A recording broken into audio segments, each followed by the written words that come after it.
brought to you by V-Guard, co-powered by Sensodyne O Bhimal বলো কথা কেশরী। Associate sponsor UltraTech cement.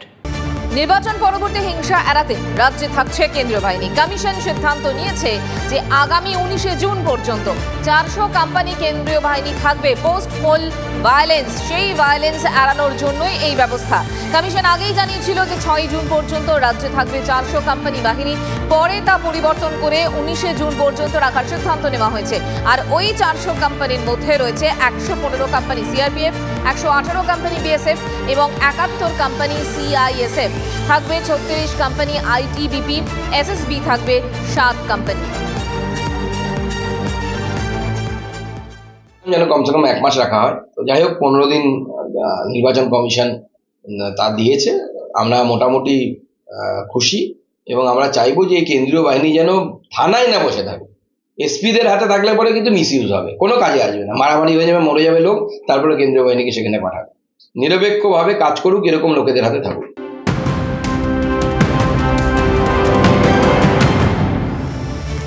ফের মোদী সরকারের সম্ভাবনার খবর চীনা সংবাদ মাধ্যমেও। গ্লোবাল টাইমসে মোদীর জয়ের সম্ভাবনার খবর। ফের নরেন্দ্র মোদী সরকার এলে সংঘাতের সম্ভাবনা কম, উল্লেখ গ্লোবাল টাইমসে।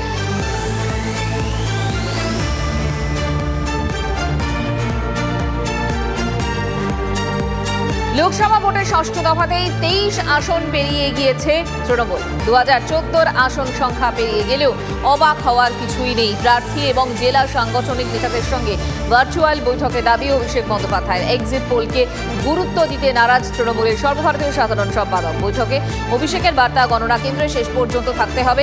এজেন্টদের প্রভাবিত করতে পারে বিজেপি। দলীয় নেতা কর্মীদের সতর্ক থাকার বার্তা তৃণমূল সর্বভারতীয় সাধারণ সম্পাদকের। ভার্চুয়াল বৈঠকে আত্মবিশ্বাসী অভিষেক বন্দ্যোপাধ্যায়।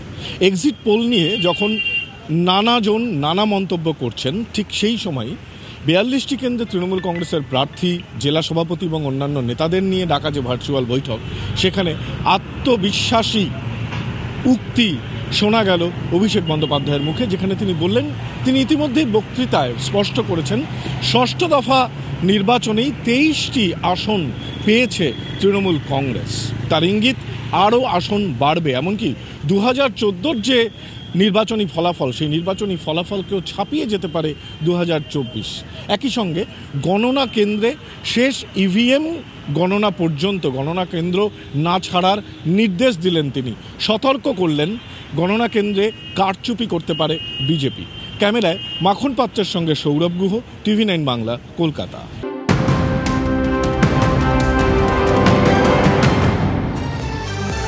কাল সকাল 8টা, ঠিক সকাল 8টা থেকে ভোট গণনা শুরু। স্ট্রং রুমে ত্রিস্তর নিরাপত্তা। আজ সাংবাদিক বৈঠকে নির্বাচন কমিশনের।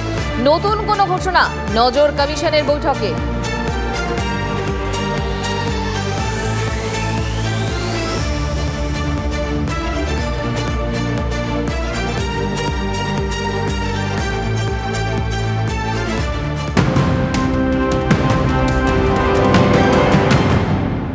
brought to you by V-Guard, co-powered by Sensodyne O Bhimal বলো কথা কেশরী।